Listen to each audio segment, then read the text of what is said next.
Forum. This meeting is being recorded. I'm Laura Dixon with Spurs Sports and Entertainment, and it is 11:02 a.m. Central Standard Time on Friday, May the 8th, 2020. It's so good to see so many of you joining us today. We are live in Austin, Texas. We have Landry Fields and Coach Blake Ahearn, who lead our Austin Spurs franchise. And because this is our first forum, it might be a little bit clunky. So just be patient with us. We ask for your grace and forgiveness as we work through this. But we're excited about the conversation. We are glad to bring it to you. I want to ask you to please look at the bottom of your Zoom screen, and you'll see a chat feature and a Q&A feature. So if you have a question for Blake or Landry during the conversation, just put it in the Q&A box and they will get to as many questions as they can.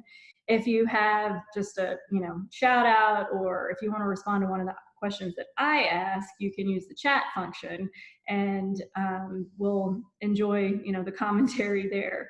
We have 1 hour for this conversation, so I'm going to get out of the way and turn this back over to Landry and Blake. I want to just let you know that we are recording this. I want to send that reminder. We'll send it out in an email afterwards, and we'll also include information about the Spurs Give Together Fund in case you want to support any of the activities that we have going on in our community. Have fun, guys. We're looking forward to learning from you. See you later. Laura, thank you. Thank you very much. As Laura mentioned, I just want to echo, really thank you so much for being here today. We wanted to take this opportunity in this season of life, with everything, all the uncertainty, everything that's been going on, to really think of the community, the greater community of Austin. And I know not everybody will be from Austin, but you will be connected to basketball in some form or fashion. And we understand that that bridge is always going to be there for all of us in the basketball community. So we're looking at this as a time for us to take questions on. We have our head coach, Blake Ahearn, here from the Austin Spurs. As Laura mentioned, I'm the general manager of the Austin Spurs.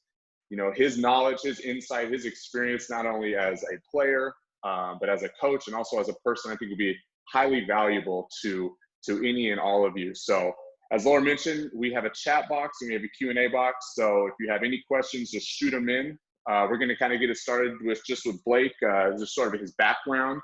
We'll get into some conversation for the first few minutes, and then we're happy to answer any questions you might have. And most everything is good to go. Not much is off limits.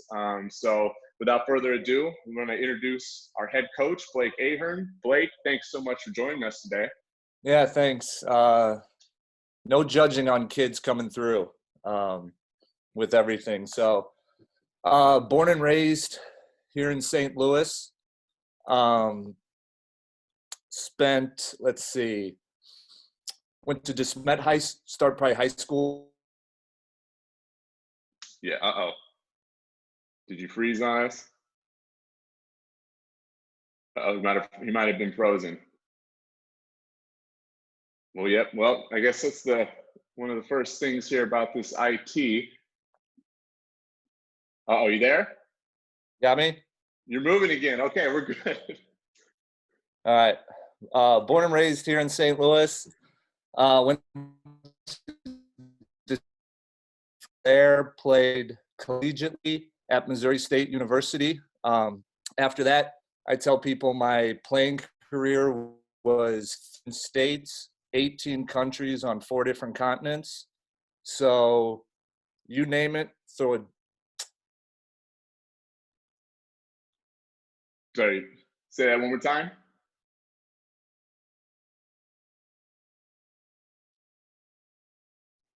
Blake, you there? Okay. I think we are having some severe technical difficulty. Can you hear me, Coach? I guess not. Okay, well, while Blake is trying to figure that out, if there's any, I think at this point in time, we could take any questions that you might have until Blake is back with us. All you got was his high school. We're going to have our IT department come on. Oh, are you on, Blake? Okay, he's reconnecting right now. Coach, can you hear us? You're on mute. All right, now I'm good, right? You're good. Yeah. Here All right. we go. Sorry about that. Okay, so I don't know where I lost you guys. You were at high school. Oh, right from the beginning. Okay, so DeSmet High School, graduated 2003. From there, went to Missouri State University, played 4 years for Barry Henson. After that, my playing career was 8 years, and I tell people it took me to 37 states, 18 countries on 4 different continents. So literally, throw a dart at a map. I've been there. I've seen it all. I've lived through a war, was quarantined through a war. So I'm sure we can get into that a little bit. And, really gave me some great life experiences. I was fortunate enough to play for 3 NBA teams. The countries that I was based out of was Spain, Italy, Ukraine, China, Puerto Rico, as well. So got to see the game of basketball at the highest level, all over the world. Got to play for a lot of different coaches in a lot of different cultures with a lot of languages I couldn't speak. And it was, at the time for me, I probably thought unfortunate with all the different places I was going, and especially when you start having kids, Landry, as well, with the moving and everything like that, it gets to be, a grind and, hard on the family and whatnot. But all those experiences were so good for me. And when I transitioned, my wife and I, we just had our 3rd daughter. So I had a 3, 2, and a newborn in 2015. And, it was starting to get that point where, the older 2 were going to be going into preschool, kindergarten, all that kind of stuff. Health-wise, I was great. Thought, I could have kept playing, but let me just retire here in St. Louis. And I was literally going to catch my breath after all the places we've traveled and everything. And my wife and I were both from here, so it was great. And with that, the athletic director at Clayton High School had called, where my dad went to school, my uncle, cousins, and asked if I'd be interested in coaching their high school team. And I had no thoughts of really doing anything other than catching my breath, taking a break, and having 3 kids under the age of 3. So when that came up, I always knew I wanted to get into coaching, and I reached out to a few people, and even my agent that I have now, he always, some of the best advice he gave me is like, anytime you can be a head coach at any level, he's like, whether it's 4th grade, JV, freshman, varsity, he says it's invaluable experience. So with that, I wound up doing that, coaching at Clayton High School for a year. The year after that, I went back to my alma mater at DeSmet, where I played. And literally, when I got that job, I was going to be content doing that for the next 30 years. I was 5 minutes from my front door. We're around family. I'm on the same street I grew up on. I had my dad, brother, my parents on the same street. So life was easy. And I had some opportunities along the way to maybe, come into the G League, professional, and college route, but it just wasn't worth living out of a suitcase again. And this is when the opportunity with Austin came, and I'll be upfront and honest. It was one of those things where I was like, in the back of my mind, I'm like, man, I hope I really don't get it, because I know if I get it, I'm going to have to go. You just don't say no to the Spurs. You don't say no to an opportunity like this. And I had a very short stint in San Antonio. I always tell people, if you sneezed, you probably missed it. But it was enough to, kind of meet some people and have a relationship. So when this opportunity came up, it was a no-brainer, especially to move to Austin, a great city. Wife, kids, we love being in Austin. And that's kind of where I'm at today. And I've spent the last 3 years absolutely having a blast, learning and making mistakes and figuring things out as we go. So that's kind of the choppy version as I got cut out there, but the cliff notes of my career and how I got to where I am now. No, Coach, that That's great. Thank you for laying that foundation for us. I mean, from what you're saying, your experience at multiple levels. I mean, you've seen every kind of player, you've seen every kind of system. Talk to us a little bit about your transition from playing into coaching, which one you enjoyed more, and where are you seeing the most benefits as a player now as a coach? Yeah, I always knew I wanted to be a coach. If I wasn't going to have a life on the PGA Tour after basketball, which I probably knew that wasn't going to happen, I was going to be a basketball coach. And I grew up playing point guard. Played a little bit the two guard in high school and college, but my whole professional career was a point guard. So, like most people know, the point guard's the extension of the coach on the floor. So I always felt comfortable having conversations with guys, talking with coaches. Sometimes, the uncomfortable conversations when you're trying to get guys to do things together, and there's so many different maybe agendas going on. So I think the best part too that kind of helped me transitioning to all that, going back to my playing days, was communicating with guys, especially in different countries when you couldn't speak the language. So much less, trying to have a conversation with the guy and, get on the same page, and all that. And now trying to do it through a translator or through, broken English, or, you're trying to speak a couple different languages and whatnot. So, I knew I could kind of take all of that and who I played for. I played for some really great coaches, Greg Popovich and Pat Riley, probably two of them on Mount Rushmore of all of college, professional basketball.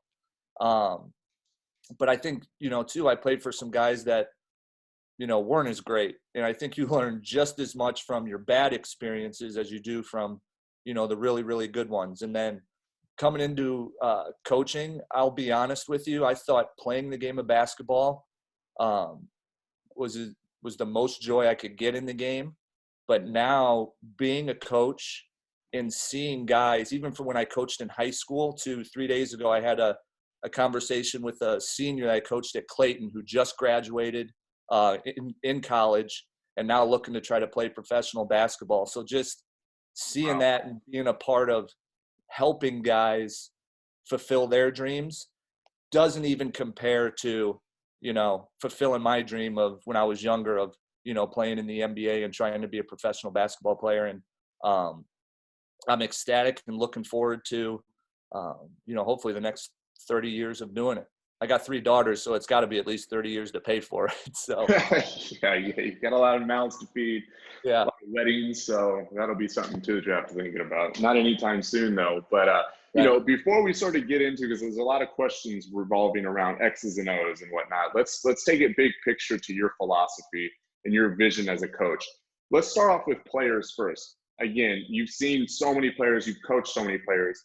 Take us through what kind of player, if you could coach them, if you can replicate them, let's say on a 15-man roster, what kind of player would that be? There's a lot of intangibles, and, I always tell people how lucky I am to be in the position that I am. I'm in the Spurs organization that I don't think necessarily in basketball, but in sports is arguably one of the best in the last 20 years, and just being able to coach some of the guys that I do now, exemplify some of those traits that I like. I'm an extremely competitive guy. I mean, if we're that you are. Yeah. if we're tying our shoes next to each other, I want to be the guy that beats you, for no reason at all, just to say that I beat you. And I think that's something that I learned as a player, growing up trying to make it. I was never the quickest guy. I wasn't the best guy. And I had to be competitive in order to make it. So for me, I love competitive guys. I love guys that understand the game, the skilled aspect, because the way I like to coach, I like to give guys freedom, the freedom to play, the freedom to, use their talents in order to be, the players that they are. And in the position that, we're in the G League, sometimes it's difficult when, some games you have certain players, 1 week you may lose 2 or 3 players to Europe, and that's ever evolving, changing. So your style has to adapt to the roster that you have. But the competitive side and the skill side is something from basketball that I really, really look for in guys. I gravitate and I enjoy coaching them. And then obviously, above all, anything basketball related is the character aspect. I've played for so many different guys. I've played in so many different organizations. Being with good people each and every day helps out so much, because I don't care what line of work you're in, you're going to have hard times, you're going to struggle, it's going to be rough.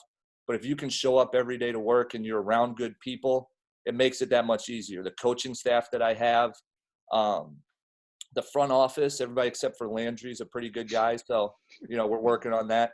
And that's what makes it enjoyable. I think, Landry is a former player. You can probably attest to this. There's the games, there's the wins, there's accolades, all that, but the relationships that you take from all the places that you've been to be able to pick up the phone, call somebody, to me, that means more than, somebody that hit a game winner for me in January, so those are kind of the things that I, really dive into when I get into thinking, the guys that I like and the people that I like to be around.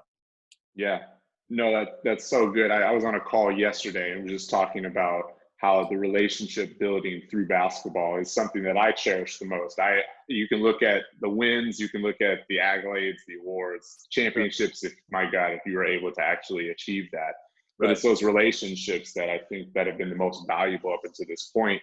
And, kind of speaking on relationships, and you bring character into the mix and the kind of player competitiveness and tough and whatnot.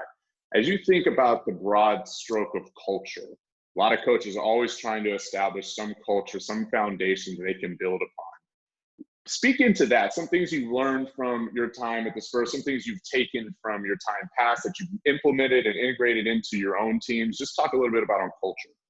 Yes. Most people think, they talk about culture and, you don't recruit culture. You recruit people that share your common values. And when you bring those people together, that creates the culture.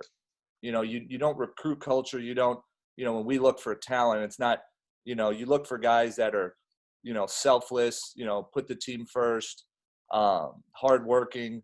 And in our league, the G League, it's a little bit interesting because I always say the last two things on people's mind when they get into the G League are sharing the basketball and defending.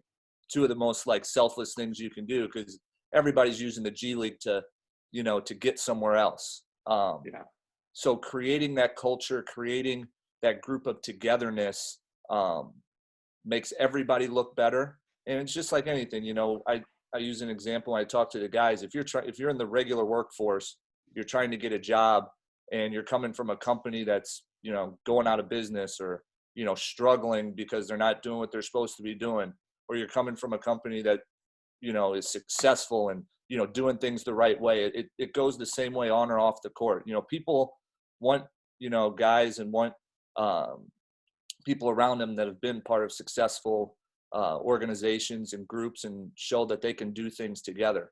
I've done a lot of reading since I've become the coach, and just reading different parts of different, the world and companies and how they do it and how they go about it has been something that I'm really diving into and looking at. And I think it's one of the biggest things that leads to success is the group, the makeup, and how well people gel together in order to be successful. Yeah, absolutely. And as we're on the subject of culture, and this can kind of be the bridge as we get into more basketball stuff. A lot of times, and we go through this when we're scouting. I mean, we sat down there before the season. We're like, what kind of players are we gonna draft in the G League? What kind of players are we scouting? Who do we want? There's a filter there, but sometimes players they creep through. It doesn't mean that they're totally bad guys, but there's guys where the alignment of the values and the culture is not quite there yet. So if you don't mind, take us through how you handle a player like that, like their development. And if you can share an example, I think that'd be very helpful. I mean, I can think of multiple examples, but I thought this year there was times where players going this way and we're going this way. Sure. And I thought you handled that extremely well with your leadership. So just speaking on that, and then if you have an example, obviously you don't have to mention names, but do what you got to do. Yeah, I'll just use Landry as an example. Yeah, that's perfect. I think that's one of the best parts about where I came from. Playing with so many different types of guys. I was on teams where there were bad character guys and that just didn't do things the right way. The biggest thing that I tell our guys when we enter the season is, first and foremost, what's our number one goal? And most people would say, what do you think most of them say? Because I don't know if you were there for it or whatnot, or if anybody, I don't know if I can see the chat, but what do you think the number one goal? Let's see. What do you think? If you guys have a chat, we can make this interactive. Yeah, let's make it a little interactive. What would be the number one goal for us? Get better every day. All right. See if we can get 2 or 3 here. More. Justin Winter, can we boot him off this call? Right. Yeah. So, get better every day. That's a good one. Cohesion, advance the next level, personally, professionally. That's good. You get rookies who come in and they're fresh out of college and they want to say, win a championship. We're like, no. And, they're kind of like caught off guard a little bit. And what I tell them is our number one goal is to get you guys better jobs. Number one goal. The key to that is how we do that. How do we get you a better job? You're coming into a league that's probably the most difficult to be a part of in the sense that everybody's trying to use it to advance somewhere else. Everybody's got their own path. Everybody's got their own goals. But how do you get a guy who, wants to average 25 points a game and convince him that, to score 3-4 points less, but win, maybe 4 or 5 more games is better for them. We were players. Everybody's been a player. You understand, you want to score points. You want to get it's just human nature, right? It's kind of hard to – I put myself in, back in their shoes and, you have that conversation. You're like, man, I'm trying to do well. I want to make money for my family. You get guys on the team that are completely different points in their career. You got a rookie straight out of college. You may have a guy who's 27 years old who's got 2 kids who needs a job to pay bills. And it can be a very difference of, when we walk out at 7:30 at night at HEB, there can be very different, views of what should happen. The best thing that I use is my experiences from when I played, and I try not to do it all the time to where, back when I played or, back when this, because nobody wants to hit, nobody cares about all that, so you try to pick and choose your spots. But I think one of the best things is we've had so much success in the Spurs organization of doing things the right way. And I think this year I used Corey Joseph as an example. He wound up playing 30-plus games in the G League. I think Tony got hurt, went on to coming in, and RC talks about being a starter in the playoffs for him at the end of the year and, really using his time in the G League to get better, do things the right way, be a team player. And then he wound up having a season where he averaged, I believe, 6 points, 3 assists, or 7 points, something along those lines where you look at it and it's like, all right, nothing special, but he signs a $30 million contract after doing it. And the one thing that I say the most throughout the year to our guys, it's not what you do, it's how you do it is the biggest thing. Because when you're trying to make it to the NBA, they're not looking for the 30-point scorers. They got those guys. They got DeMar DeRozan. They got, LeBron, Steph. They're looking for guys to complement them. Can you play a role? Can you fit into a system? And those are kind of the examples that I use. And there's times where it's difficult. It was difficult for me when I played into the league. You're never going to be perfect. You're always going to have your frustrations and whatnot. And I'm lucky that I get to sit down with guys. I get to talk with them. And I am very upfront and honest with our players. When I played, I knew when guys weren't telling me the truth. And I feel this is their job. This is their livelihoods. The least I can do is just be upfront and honest with them. At the end of the day, they may not like it, but I know they'll respect it. You know, hey, this is what I see. This is what's going on. This is how, you know, we can work together in order to do this. And, you know, I've sat down with guys, you know, on our own one-on-one. I've, you know, met them. I've, you know, done different things to where guys were struggling. Hey, I need some help. I'm trying to get to the next level. What can I do? Or I'm trying to get to Europe. I need to, you know, have a good stretch of games and all that kind of stuff. And, you know, I think the biggest thing you can do is help them worry about what they can control. Because I think the hardest part is, you know, what you can't sign yourself. You can't, you know, give yourself a job. You just got to worry about what you do night in and night out. Try to do it to the best of your ability. And generally good things happen for you, you know, when you do that, when you kind of put that other stuff aside. If you're doing things the right way, people will find you. Yeah. If anybody joined us late, remember there's a chat icon and a Q&A icon. If you have any questions, just click on the Q&A and leave them there. Coach, you're talking about development right now, and completely agree with you. We want to see players. We want this to be a launch pad into what's next. I sat with one of our players this year, and I said, listen, I don't want to see you here next year, and I definitely don't want to see you here in 2 years. Like, this is not the end all be all. Right. For our coaches, and this is now through your third year, if you were able to give them like a map or a typical example of a player, like here's what they do when they enter in, this is usually what happens next, what's next, and then the final hurrah. Like, are you able to identify a pattern that players go through in the G League? For sure. And I think it's different for the type of player. Like, you look at, let's say, draft picks for our organization or other organizations. I think, you know, you get drafted in the NBA, and the way, you know, the Spurs work, usually the draft picks spend their first year, maybe 2 years, a good amount of time in Austin.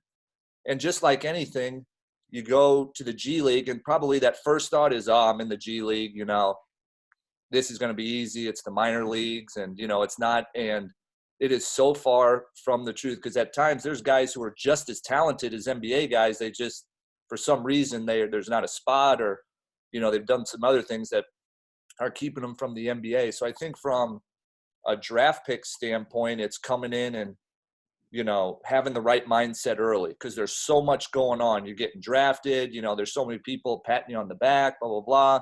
You know, now it's time to get to work. And let's say you come in and you struggle in a G League game, you know, and then maybe, you know, who knows if, you know, your buddies are giving you trouble because, you know, you struggled against whatever team, you know, you're not playing in the NBA. And so I think there's a little bit of a learning curve early. And I've seen it with all the guys, with, you know, Derek, Lonnie, you know, all of our guys kind of go through that at the beginning. But, you know, the good thing about it is how they work, you know, all the homework we do on them. They want to be good. They want to listen, get better. And then they start seeing, you know, the proper steps, the mindset that you have to have coming into, you know, practice, you know, whether it's at, you know, the rec center, or you're going to a local YMCA in Stockton, California to have, you know, it's not sexy. It's not, you know, it's not what you dream of, you know, so you got to, from the mental aspect, you got to go through the right steps in order to kind of keep progressing along those lines. And for us this year, I think we had 9 rookies total. I mean, probably one of the youngest teams in the league, and came from big programs and everything, but a lot of it's new for them. You know, it's not college to where you're going to get maybe the rah-rah speech every game. You're playing 2-3 games a week. You're traveling, you're playing, and you got to get ready to go. So you're kind of building the airplane as you're flying it, you know, so because Absolutely. Practice times are limited, you know, with how you travel. We're up 4 a.m., taking a couple flights, maybe a bus ride and all that. So everybody's path is different. But I think the mindset and, you know, sticking to, you know, your work every day and taking care of your bodies, you know, is a big part of, you know, kind of navigating the grind of, you know, what the G League is. Yeah, absolutely. And it's, you know, as I'm listening to you speak, and you're kind of laying out the plan, I mean, I hear 3 things. I hear as they're entering this stage, the pattern that we have to continue to cultivate them is we have to give them a vision. They have a vision. Sometimes that vision needs recalibration because, like you said, they think they're going to come in and dominate the G League, and it's like, this isn't a bad league. This is still players that could be in the NBA. We got to give them time. Sometimes it just takes patience. For sure. For us too, like we want them to be where we see them to be, and it's just going to take extra time. And then lastly, we want to pour all the resources we can into them. And looking at player development and talking about your vision this year, I mean, you mentioned 9 rookies, but we also had a ton of back and forth with two-way players and the rookies coming back and forth between Austin and San Antonio.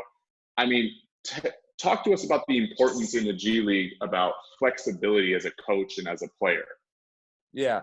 And I think that's something that gave me a good perspective having played in the league. So I understood it. You know, I knew that, hey, we may show up to a city and we had an hour delay or an hour and a half delay with our flight.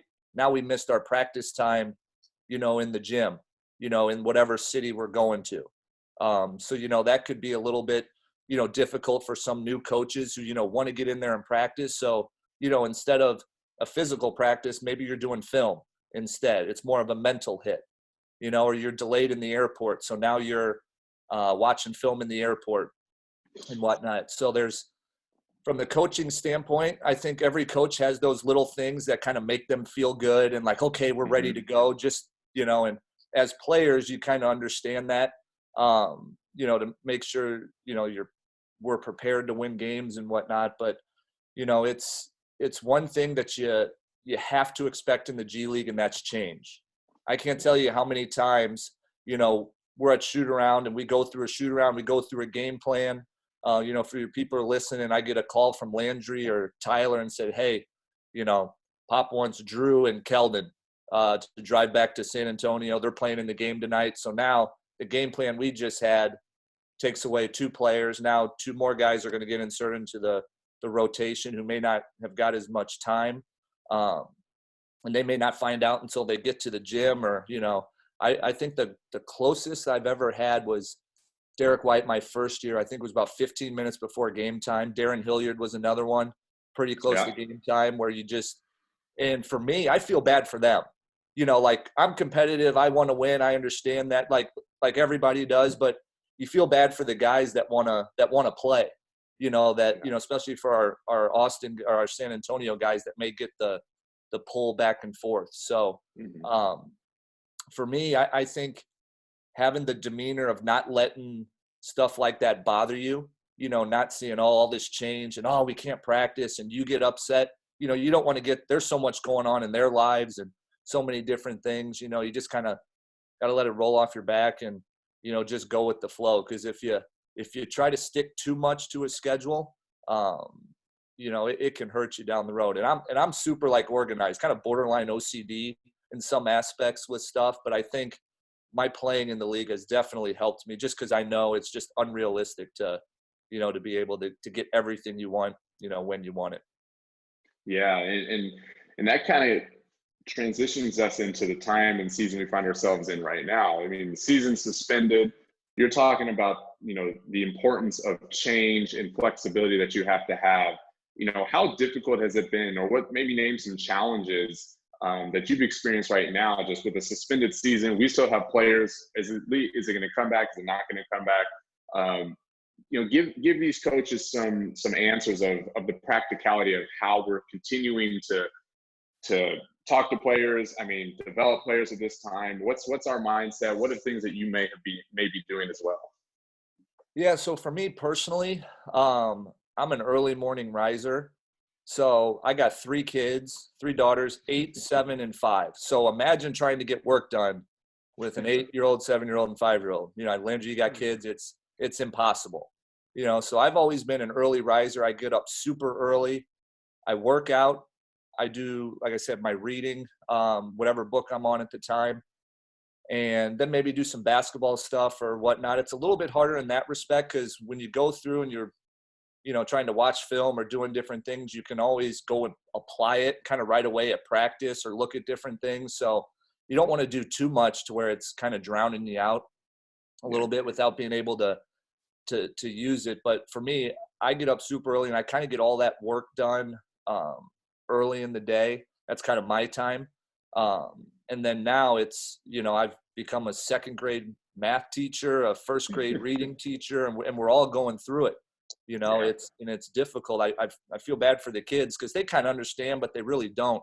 We're inside a lot, and they're asking, when we can go see friends and different things. And the one thing is patience. It's helped me a lot with patience. And I go through them. When the kids go to bed, there's times where I'm thinking, man, you get frustrated with them or whatever. So during the day, you just try to go about your day. You try to check in with your players, asking how they're doing. I talked to Luka yesterday. Luka Samanic was one of our first round picks, and I didn't know he got a new dog. He got his first dog this year, and it was like the highlight of the year for him. So just being able to check in with guys, see how they're doing, see how they're handling stuff, because everybody handles it differently.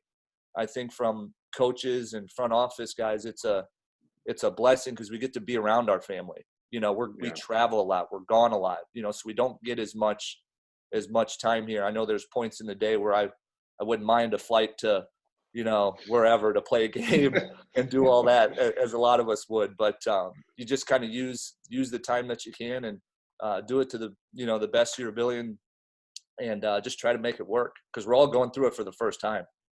Oh yeah, we absolutely are. I mean, it's just so much grace needed. I mean, Jordan Green, one of our, all-time players, we love him to death. He has his baby and I don't find out about it for like a week afterwards. And I'm just like, oh my gosh, I have not done a good job keeping up with him in particular, because I'm thinking the due date is like April 15th and it was April 1st where the baby was born. So so much patience and grace needed during this time. And it sounds like constant communication, just keeping the lines open. And then I know our strength and performance staff has provided them with equipment that they can do at the house and whatnot. And if they do have gyms that they could secretly get into at least a month ago, I'm sure they were doing that and whatnot. So as we talk about players, I mean, we all want to hear more about the court. I find you to be an extremely high IQ X's and O's coach. So for you, a question that we had is what is the toughest offensive action to guard in your opinion? It's a good question. And, I've always been a student of the game, and that's one of the beauties about all the places I've played. I'm very fortunate that I had so much help in getting me there, and I tricked enough people that they thought I could play for a little bit. So I was able to play in some, for some good organizations and really good leagues, EuroLeague in Europe. So just being able to learn all these different things and then make them your own. Nobody's really reinventing the wheel. You're taking parts here and there and putting them, into your own and making it your own. And it's kind of trial and error and whatnot. So for me, I think one of the things everybody talks about the pick and roll is kind of the hardest action to guard whenever you're, if you run it right. And you look as simplistically as back to like Stockton and Malone, and then you had Nash and Amari, who was really good. And it's funny, I had an opportunity one summer league to play for the Knicks, and I was always looking for information. And I think Landry, you played for Coach D'Antoni in New York, right? So I went up to him and I said, "Hey, in Phoenix, you needed a basket.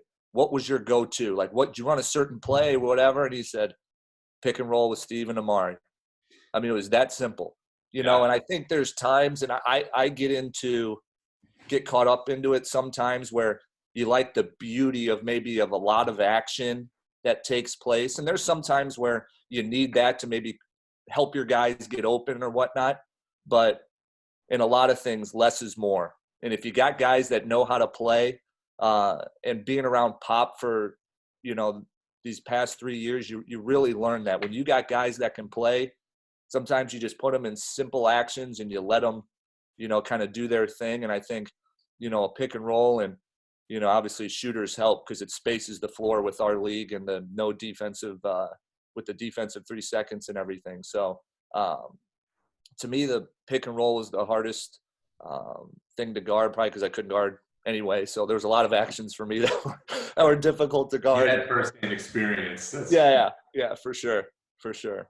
You know, I watching you this year, you know, you're talking about the what plays are best, but something sneaky that you do a lot is the win of certain plays. Now, you had one of your favorite ATOs, at least it seemed like it was always out of ATO, was Chemezi coming for like a ball screen on the wing, but he would roll out quickly and Quindary Witherspoon would throw a lob. And it seemed like we always got that play. Like, can you talk a little about your strategy of timing and when to implement certain plays? Anything that you abide by with that?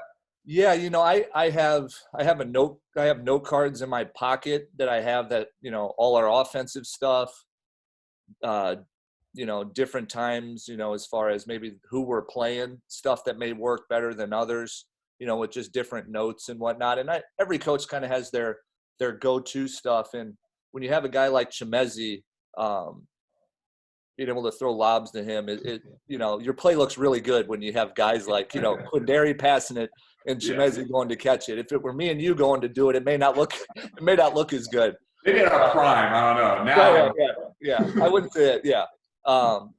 So yeah, I have certain things, certain plays, kind of momentum plays, you know, that I run, you know, at certain times. And it's a little bit more difficult for us, like I said, because we don't get a whole lot of practice time. So drawing things up on the board, and that's where having high IQ guys being able to pick things up and learn, and especially if they want to get to the next level. You know, there's so many coaches with, you know, ATOs and situational things at the end of games, you know, that it's maybe the difference between winning a game and losing a game. And you get down to the end of the season, and sometimes it's a matter of one, 2 games that separates you. So I got my kind of favorite plays, you know, Chemezi with the lob, Jeff, you know, for threes, Jeff Ledbetter, you know, he was a good one. Dietrich Lawson became a guy that we could go to in the post or outside. Yep. Dalton Hamas was another guy as well. So, I mean, I was lucky. I had so many different options, so many, you know, types of pieces. It made it real easy to kind of come up with things, try new things out. And like I said, the plays look good because of the players. It's not because I'm drawing them up or the coaches are thinking of it. It's because the players, you know, they make it look good and look easy. Yeah. You know, with those guys, you mentioned Dalton and Dietrich and who's the last guy? And Jeff. You know, all those guys can shoot. So take us into analytics, how you incorporate them. You know, there was a question like, will we ever see post play ever again? You know, what are your thoughts on the vision and the future of analytics? Like, just walk us through a little bit of that and how you've incorporated that into your style. Yeah. And, you know, I'm probably a little biased. I think you take my playing days in. So like guys that could shoot, that was one of the things that I could do halfway decent. So, you know, running stuff for shooters was, you know, it's always fun to do that kind of stuff. Analytics, I think I do a good job of balancing old school. Like I was kind of raised old school, you know, and then, you know, this new era that we're in, I don't think you can judge everything solely on analytics, but you can't not use it as well. There's definitely a fine medium, and Landry knows as much. We got some guys in our organization that are probably to the extremes of each one, you know, and it's always good to see them talk back and forth and let them hash it out. But you know, I think for me, analytics helps. Trying to think of the word here. With your decision making, almost, it either confirms or doesn't confirm what you're thinking, and that's usually how I look at for. And I was listening to Ernie Johnson was interviewing Jerry West the other day, and he asked him about analytics, and I think he's one of those guys to the extreme that really isn't, you know, about it. And you know, he said analytics can't measure what's in your head and what's in your heart. And at the end of the day, that's what wins games. And, you know, it's true. And there's times where you need the analytics, you know, you need it in order to make decisions and whatnot, but you also need, you know, kind of that aspect of it. And we had a guy my first year, Nick Johnson, who maybe analytically at some points wasn't great, but when it was the last 2 or 3 minutes, he was as high as you can get from when it came to winning basketball games. And you find out from a coach, you know, on the sidelines, analytics kind of goes out the window those last 2 or 3 minutes when you just need guys that can go win a game. It's learned, and, you know, some guys feel comfortable in that situation. So there's definitely a balance to it, and, you know, we're gravitating, you know, towards it in all sports today. Absolutely. And I've noticed in our scouting, analytics has done a great job of helping us ask the right questions. For sure. And it's been great about mapping out players. But man, when you see something that's sort of like a blip on the radar, or just kind of like that's an outlier right there, like we generate a lot of really good conversations as well. So there's that scouting portion, and then there's on the court portion. And Absolutely. so with sort of a makeup of your team, let's talk about the makeup of a team. You've coached a championship caliber team in the G League. The second year was a little bit of a rocky season. Like things changed a little bit. As you think about how you would construct a team, what kind of, you mentioned earlier about, the intangibles. What are some of the roles that you have to have on a team night in and night out? And the second part I want to add to this, because we have coaches on the call, what kind of staff would you like to surround yourself with? Like there are things that, to help bolster maybe weaknesses you have or whatever it might be. Yeah, great question. You're so lucky as a G League coach, because sometimes night in and night out, you're coaching a completely different team. Some games we had 7 or 8 guys available to play. The next night we had 14 where we had to not dress 2 guys, so it's a constant, learning. And I don't think there's any better place to learn how to coach basketball than in the G League. Because you look at guys now like Nick Nurse, Quinn Snyder, Taylor Jenkins, they've all had success in the G League, and they're all having success now in the NBA, So it's one of those things when you're constructing a team, you talk about the character, different things like that. To me, it's the guys that have the confidence in themselves to play free. Like we talk about, you want guys to be able to play up tempo, play fast, and not really think. Just play the game of basketball, and you try to put them in the right situations, in order to be successful. And I think I've been so lucky and so fortunate to have a good sized staff my 3 years, which is not the case for a lot of teams, but to have high quality individuals that have played basketball and played at a high level. Like, Matt Nielsen now, who's on the Australian national team, played high level Europe. Peter Bozic, same thing. He's been with me all 3 years. Head coach in Europe, played in Europe. Reece Gaines was a first-round draft pick.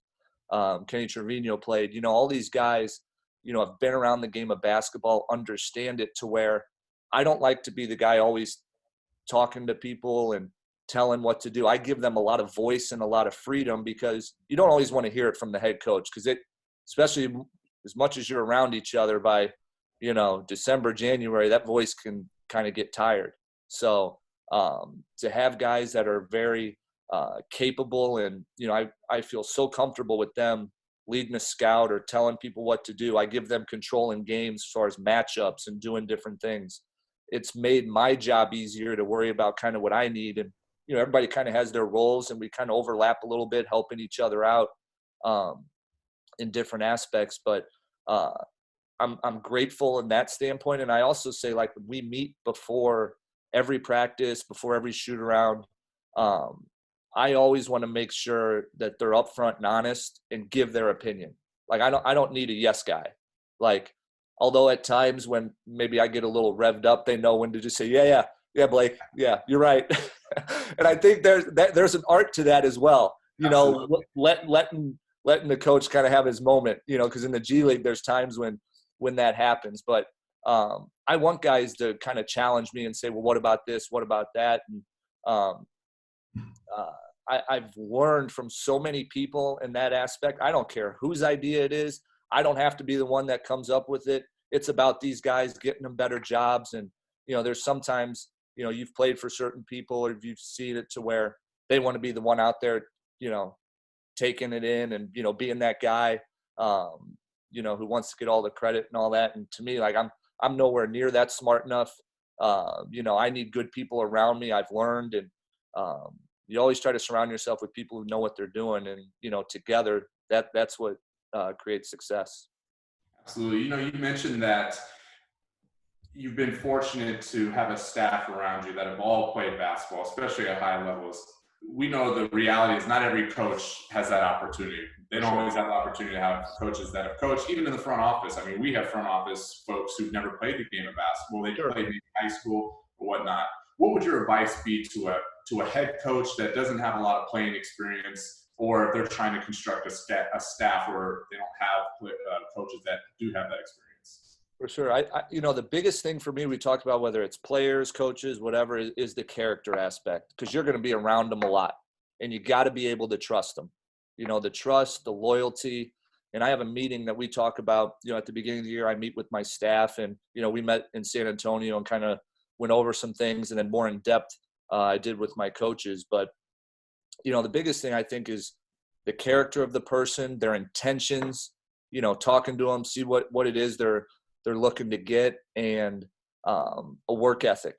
I got to the level I did as a player, and as a coach, I'm still trying to, to get there as a coach, and hopefully, 50, or when I'm 50, 55, you're still trying to, to get better. But to me, it's always been high character, your work ethic, and then help. And that's probably the most important part. Like, I've got so many people that I call and I talk to, with different things. And so having guys there that, you feel comfortable with talking to, maybe that'll, feel comfortable giving you, feedback and whatnot. So those are the three things I kind of always look for. It's kind of what I've based my, my career off of, playing and coaching. So, hopefully that helps in that respect. Speaking of feedback, being a high school coach yourself, obviously now you're the head coach of a G League team. What would be something you would look for in a high school coach? Some advice you might give some of them as they have the ambitions to coach beyond where they're at right now? Yeah, the biggest thing I can say for a coach, or any coach, is when you're coaching guys, and I tell our guys this, and it's a quote, I can't remember what book it's from, but people don't care what you know until they know how much you care. And I can't tell you how far that goes from a player's perspective, because I've played for both ends of it. And when that a coach cares about more than what you can do for them, between 7 and 9:30 at night, they'll play a lot harder for you.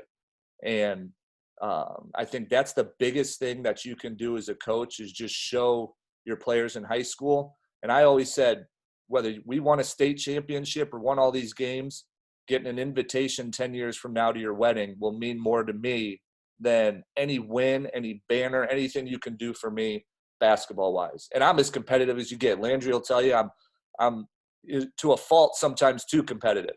But yeah, so for me, it's one of those things where that can be the best thing, because X's and O's, you can win, defensively, offensively. Everybody's got their own, little, schemes in what they do. But I think the coaches that operate under that mindset usually do better for their teams and their players. Yeah. We have a few minutes left, and we want to be mindful and honor everybody's time. So if there's any last minute questions, send them now. But, you mentioned before about some resources. You've been reading a lot. You've obviously been coached by a number of coaches. Share with us some of your biggest influences and any books that you have found the most value in that could be helpful for our coaches on the call. Yeah, I think, my biggest influence has been my dad.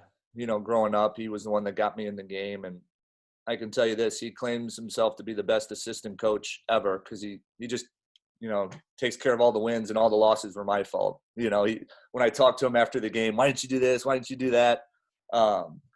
So my dad's always been the biggest one for me. And then I've played for so many guys. One that's maybe not a household name is a guy by the name of John Treelor that I played for in the G League, at D League at the time. And, I talked to him, frequently, and, bounce ideas off of.